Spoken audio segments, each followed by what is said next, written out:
Inaugural session sa 21st City Council sa Cagayan de Oro City gipahigayon kagahapong adlaw. Paglingkod sa ex-officio member ug ABC President gibabagan sa usa ka konsehal. Ang detalye sa report ni James Paulo Yap. Present sa inaugural session sa Cagayan de Oro 21st City Council ang tanang konsehal sa una ug ikaduhang distrito. Lakip ang Indigenous People Mandatory Representative kon IPMR.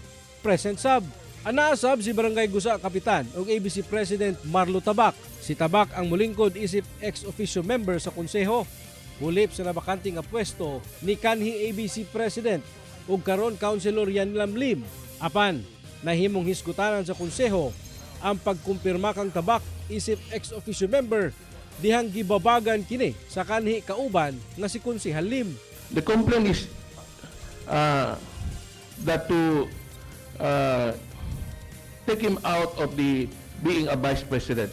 As of now, he is parang caretaker lang as president because I'm way out already.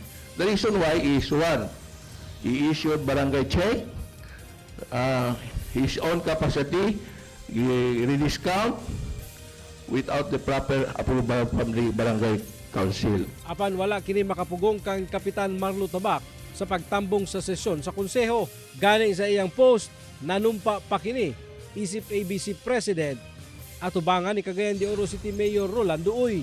Sumala ni Tabak nga dili lamang siya caretaker, apan gitudlo siyang presidente sa Liga ng mga Barangay Cagayan de Oro Chapter. Subay na sab sa sulat gikan sa Liga ng mga Barangay National Office. Because I am the recognized, lawful, and valid Vice President, and it is my right to assume under Article 12, Section 2 of our Liga Constitution, the law of succession that states that all Vice President in all Liga chapter in all levels will assume the unexpired term of the latter, subject for the effectivity is subject for the confirmation of the National Liga. Gikumpirma ni Cagayan de Oro City DILG Director Elaine Josephine De Paur ang Certificate of Confirmation nga gikan sa National Liga ng mga barangay. Dugang sa opisyal nga nahuptan ni Tabak ang rekisitos aron makahulip kini isip ABC President. For DILG's part, the confirmation is our basis for accepting Honorable Tabak as the President of Liga ng mga Barangay for Cagayan de Oro. Ako si James Paulo Yap, 1 Mindanao.